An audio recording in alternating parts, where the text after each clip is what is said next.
The nation's third botched execution in 6 months has rekindled the debate over the death penalty.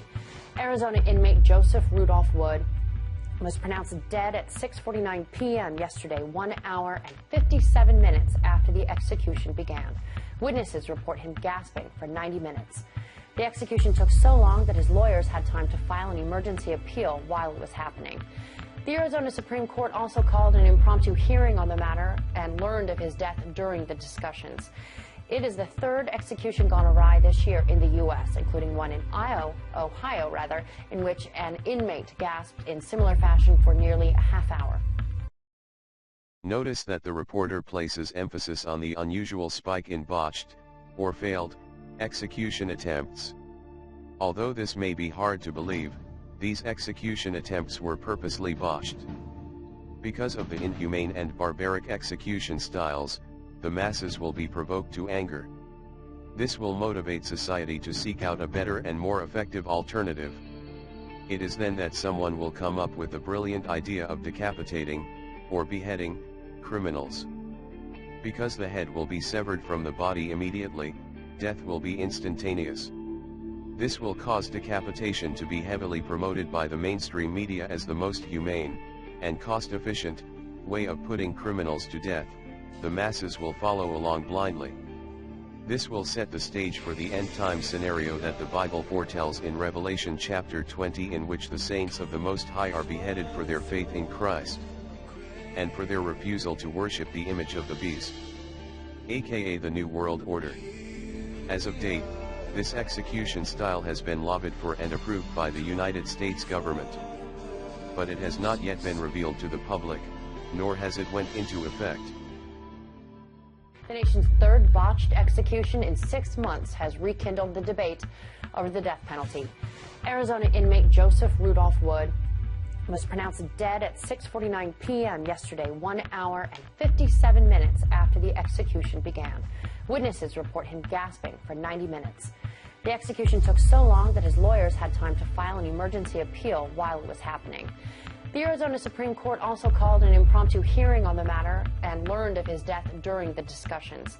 It is the third execution gone awry this year in the U.S., including one in Ohio, in which an inmate gasped in similar fashion for nearly a half hour. And finally, a U.S. federal judge has called for the return of firing squads as a method of execution following a recent string of botched lethal injections. Alex Kozinski labeled the lethal injection method as a dishonest attempt to disguise the brutal nature of capital punishment. Kozinski justifies his distaste for lethal injections, claiming the method is hampered by drug shortages. He insists that firing squads would never be troubled by a lack of guns or ammunition. The chief judge also said the guillotine is probably the best method, but seems inconsistent with national ethos. Kozinski's comments come after the botched lethal injection of Arizona. People generally forget the mistakes of the past. Citizens who were caught up in Hitler's Nazi Germany hardly noticed the gradual development of extremism, mainly due to high emotions and dazzling propaganda. But history often repeats itself. Plastic coffins, detention centres, armoured checkpoints and armoured military vehicles for civil purposes are well-documented facts, and witnesses who have worked for the United States military claim stores of guillotines located in Fort Lewis military facility. The latest revelation of Obamacare sanctions death by guillotine, code ICD 9E978. However, Obama was only following the mandate of the World Health Organization, one of the specialized agencies under the United Nations. Is the United States government getting ready for a fascist quasi-dictatorship involving forced religion? It would not be the first time that fascism and counterfeit Christianity have merged. And I saw thrones, and they sat upon them, and judgment was given unto them, and I saw the souls of them that were beheaded for the witness of Jesus, and for the word of God, and which had not worshipped the beast, neither his image, neither had received his mark upon their foreheads, or in their hands. And they lived and reigned with Christ 1,000 years. But the rest of the dead lived not again until the 1,000 years were finished. This is the first resurrection. Blessed and holy is he that hath part in the first resurrection. On such the second death hath no power, but they shall be priests of God and of Christ, and shall reign with him 1,000 years.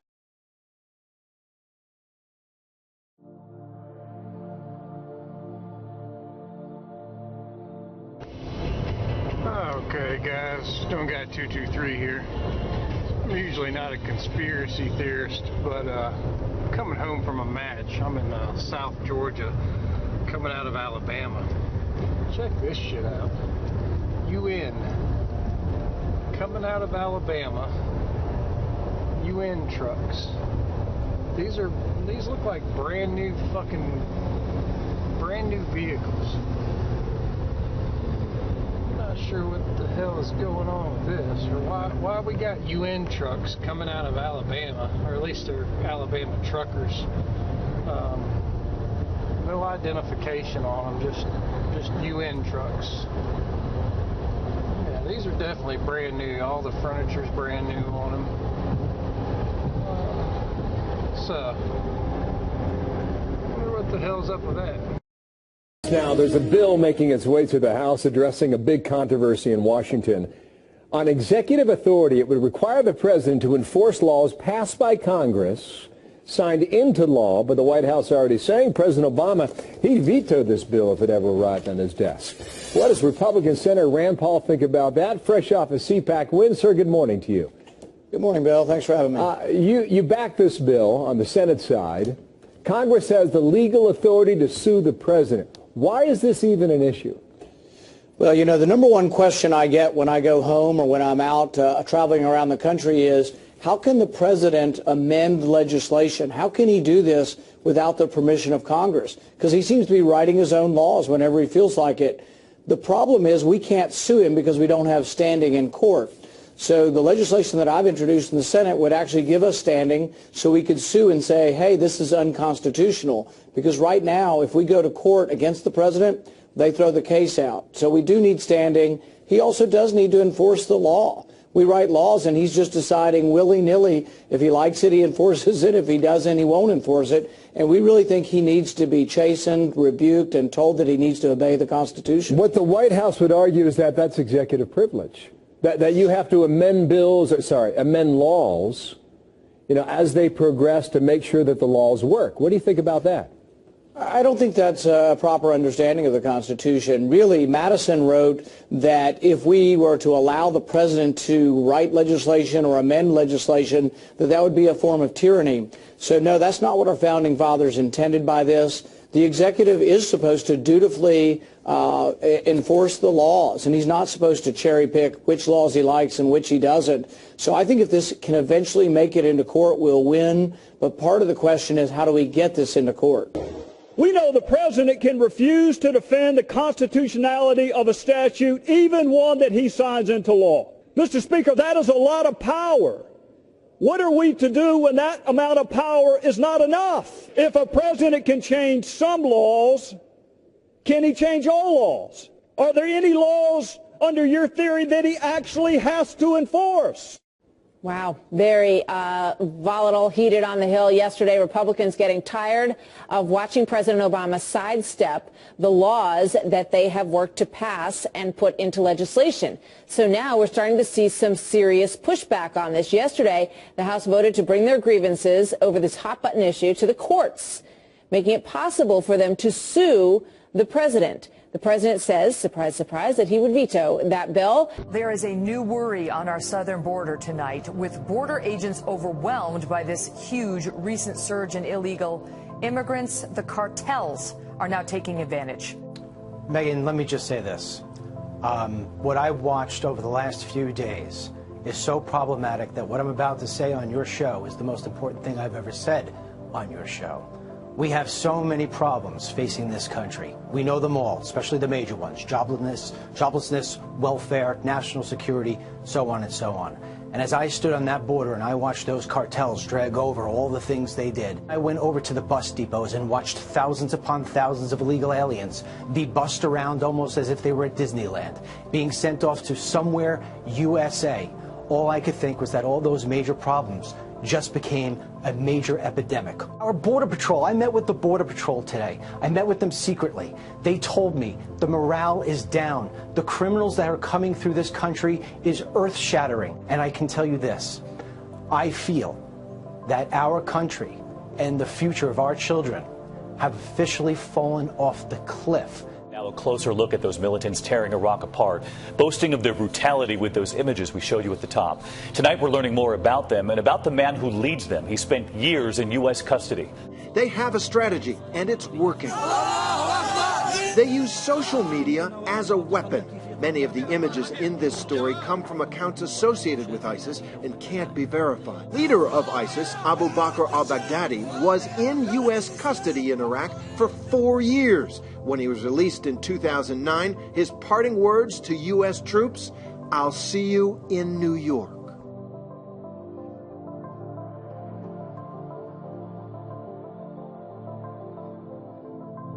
Former Secretary of State Hillary Clinton weighing in on the controversial prisoner swap of 5 Taliban leaders for Sergeant Bo Bergdahl's freedom. She was asked if the exchange was like making a deal with the devil. Here's her answer. Did he make a deal with the devil? If you look at what the factors were going into the decision, of course there are competing interests and values. I'd like to say to Bo right now, who's having trouble speaking English, Bismillah ar-Rahman ar-Rahim, Zayabayem. I'm your father, Bo. Bismillah ar-Rahman ar-Rahim, Zayabayem. I'm your father, Bo. The Wall Street Journal is reporting that one of the detainees whose return has already told his family that he plans on waging war on America. So what this president did is he made a deal with the devil for a deserter, a man who didn't even like America.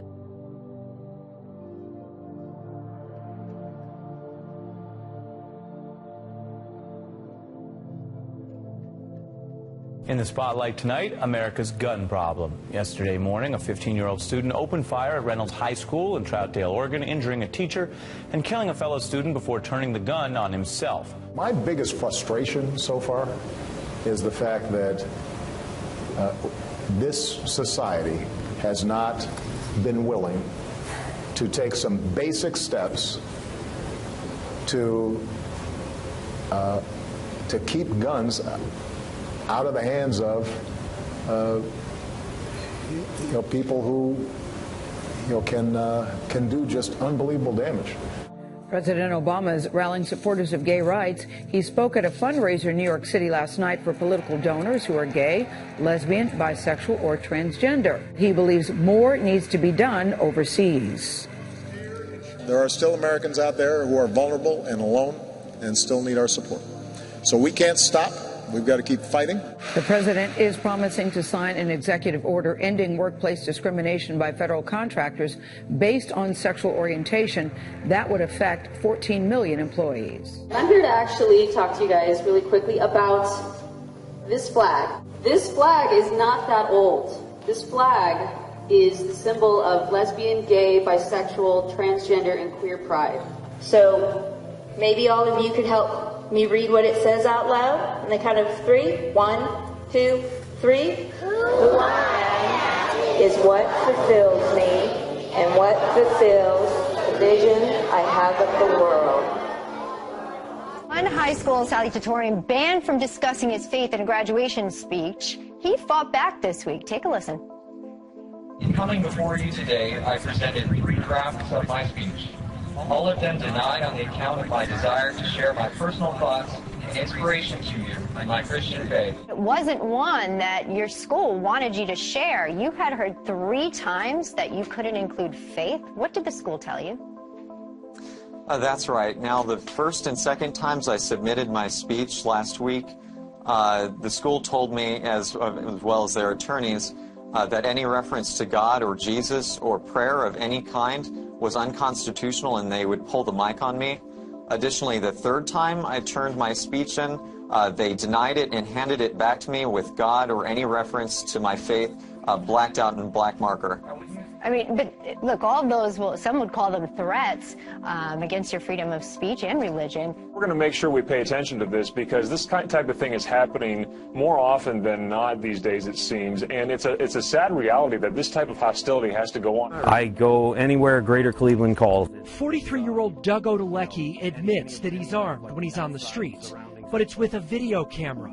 And last Friday night, he captured this run-in with police. You're going to be cited if you don't get rid of the turn now. Like I said, I can't get rid of it, so you got to do what you got to do. The Parma man runs the Greater Cleveland Cop Block, which, according to Odalecki, holds police accountable for their actions.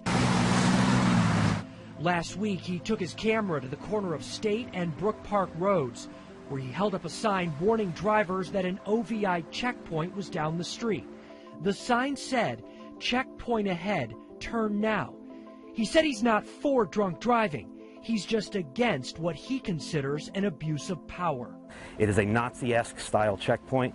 It is a papers, please type checkpoint. These guys are not out there for your safety or anything like that, so if you think that, think again. Our sobriety checkpoint is all about educating the public, and we need them to come through the checkpoint to educate them.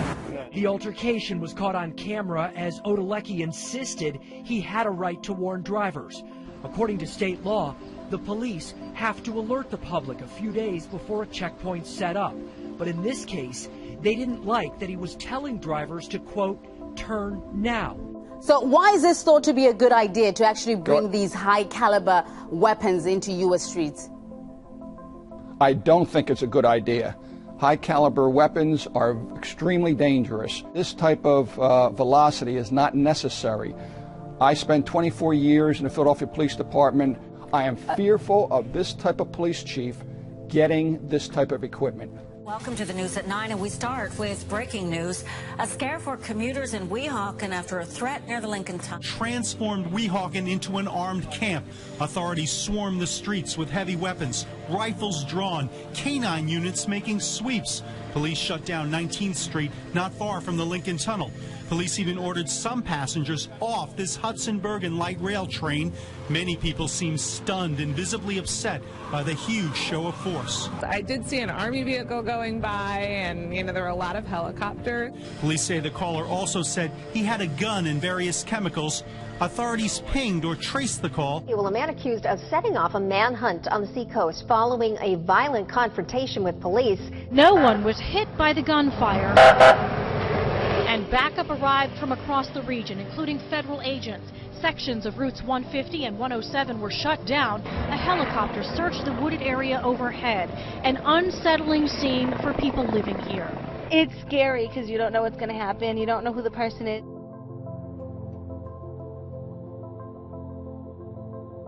Good evening, everybody. President Obama and British Prime Minister Gordon today calling for a new world order to tackle our global economic crisis. It's been a long time coming, but tonight, because of what we did on this day, in this election, at this defining moment, change has come to America. All right, folks, there's a lot going on right now. Decisions being made that are unprecedented and will have an overreaching impact on what it means to live in the United States of America. Both the Senate and the House of Representatives have just overwhelmingly passed the National Defense Authorization Act. Squeezed into this military funding bill are two provisions that give the military not just lots and lots of money, but lots and lots of power as well. A new generation of surveillance drones could soon be watching us all. The Federal Aviation Administration is expected to announce plans to expand the use of domestic drones in American airspace. Well, get ready to look up at the sky and see drones hovering above. As of now, unmanned aircraft could only be used by military airspace and by certain law enforcement agencies. But this week, Congress passed a bill that would allow for commercial and private use of the drones. I have two words for you: predator drones.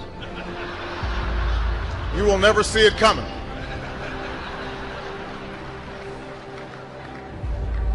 You think I'm joking?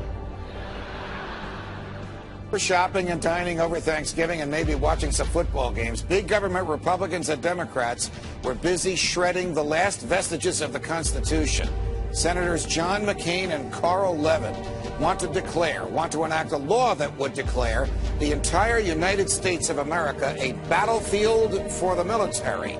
They're talking about inserting the Army into domestic law enforcement. Senator Lindsey Graham, who supports this bill, says, quote, "The homeland is part of the battlefield, and people can be held without trial, whether an American citizen or not." The Department of Homeland Security buying ammunition, now looking to purchase another 21 million rounds of ammunition.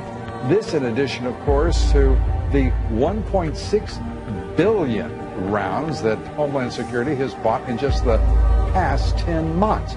Now, to put all of this in perspective, the military used approximately 70 million rounds each year of the Iraq War. 70 million rounds in a war.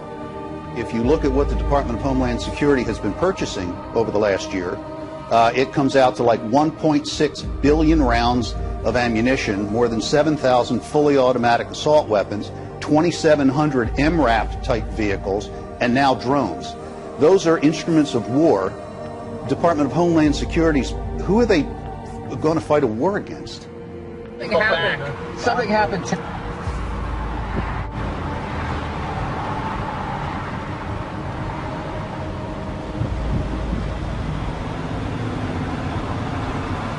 Robert Whitaker, the tactical supervisor for El Paso SRT for Homeland Security Investigations. Well, we have our big vehicle out here. It's an armored vehicle. It's an MRAP vehicle. It's mine resistant, ambush protected. That's what it stands for. This is what we use to deliver our team to high-risk warrant services. The affirmative task we have now is to actually create a new world order. Important breaking news out of Boston. A pair of bombings rocked the finish line at the historic Boston Marathon. It was never meant that we would have this gigantic police force from the federal government. I mean, we had martial law up there. FBI and all these agents coming in, closing things down, going to people's houses. Do we close down cities because there's 10 murders over the weekend in Chicago? We don't do that. But here we close down a whole city, not even allowed to go to a baseball game. I mean, I think it's very, very scary when I look at some of those pictures. The military likes to perform war games, so that's why we're seeing military on the streets practicing. They are actually practicing. The tanks that we see on the streets and the National Guard patrolling neighborhoods and the practices that they're doing with our local police department, this is all in preparation for martial law, so that when they do actually lock down the country, they've got everything secured. But I think what we're starting to see, for anybody who is objective at all, is we're seeing a totalitarian system now unveil itself. And ever since essentially 9/11 happened, it's been more and more of these draconian measures that are leading us right down the road to martial law. Particularly to hear President Obama claim the power to keep people in prison indefinitely with no charges against them, no conviction, no sentence, just imprisonment. It's particularly stunning to hear him make that claim in the middle of a speech that was all about the rule of law. This last week, the U.S. Congress passed a bill which repeals toxic comitatus, which means that we have now institutionalized and codified martial law. Right now, the battle against terrorism involves all of us. Everybody in this country is a potential terrorist. We don't even understand freedom anymore. We are a country that is headed towards socialism, totalitarianism, beyond your wildest imagination. I have to tell you, I'm doing a story tonight that I wanted to debunk these FEMA camps. I'm tired of hearing, you know about them? Sure. I'm tired of hearing them. I wanted to debunk them. Well, we've now for several days done research on them. I can't debunk them. I don't know anything about it. It is our government. If you trust our government, it's fine. If you have any kind of fear that we might be headed towards a totalitarian state, look out, buckle up. There's something going on in our country that is ain't good. And they find a little red dot or a little blue dot on their mailbox, and they wonder what the little red dot and blue dot is. Well, it's marking your mailbox by the government, so when foreign troops come in here on us after martial law, but if you have a blue dot, they take you to the FEMA camps being built by Halliburton right now to house 50 million Americans are building enough concentration camps in America by Halliburton. So I'm going to tell all of you, if you have not bought ammunition, if you have not bought guns, go get them now. Go get them now, because you won't be able to get them much longer. Change has come to America. Practice Christianity and you could be court-martialed. That could be the new law of the land for our armed forces, thanks to a proposal by a religious tolerance group that claims Christian evangelists are predators. Is a war on religious liberty within the military, and that the Christianity of service members is now coming under attack by the Obama administration. These two workers have microchips? Right. Well, this is very, very real, and these microchips are about the size of a grain of rice. They get injected into your skin. Futuristic film. Humans injected with a tiny chip holding the key to all of their private information. But as you're about to see in our CBS 46 investigation, it's not fiction. In fact, it's being marketed in Georgia as life-saving technology. Life-saving technology. We have a Florida family who are really pioneers of a brave new world. They have volunteered to be the first ever to have microchip identification devices implanted into their body. It is the first implantable microchip for humans that has multiple security, financial, and healthcare applications. One thing I would just suggest, I'm just an outside soon-to-be investor. I love this idea, by the way, Scott. I think this... The Northside Independent School District in San Antonio has put tracking chips in the ID badges for more than 4,000 high school students. Well, it looks and sounds like something out of the future, but a new palm scanning device will help Bossier Parish schools keep better track of what children are eating at. The electronic device will be implemented at all Bossier Parish schools. Now we're seeing a complete totalitarian takeover of the United States of America. Now we've been talking about this for years now. This is the police state. This is the police state. This is what a total breakdown of our society looks like. But we're seeing all of this intensify. This is all intensifying around the Second Amendment. Should we be able to own guns or not? Let's take guns away from the people. These are very big, very hardcore issues. No matter what your purpose is, you must leave. If you do not disperse, you may be arrested and or subject to other police action. The use of riot control agents and or less lethal munitions, which could cause risk of injury to those who...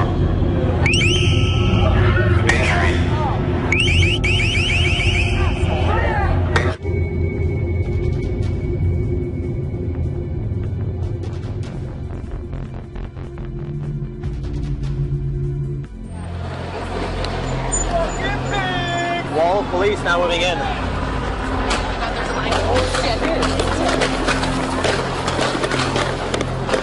American, every person on United States soil or international soil can be deemed as a terrorist. If they have really any reason to want to detain you, they don't need to acknowledge your Fourth Amendment rights.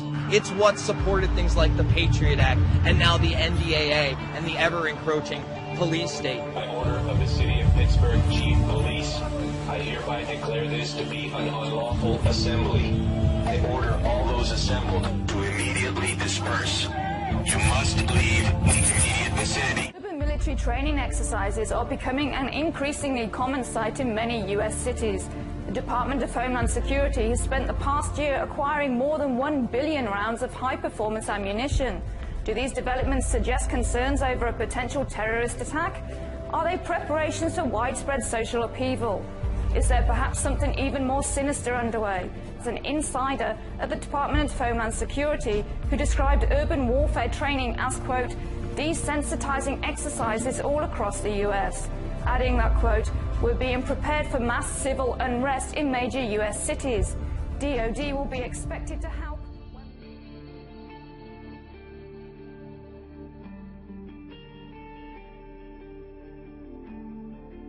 Ephesians 6:10-13. Finally, my brethren, be strong in the Lord, and in the power of his might. Put on the whole armor of God, that ye may be able to stand against the wiles of the devil. For we wrestle not against flesh and blood, but against principalities, against powers, against the rulers of the darkness of this world, against spiritual wickedness in high places. Wherefore take unto you the whole armor of God, that ye may be able to withstand in the evil day, and having done all, to stand.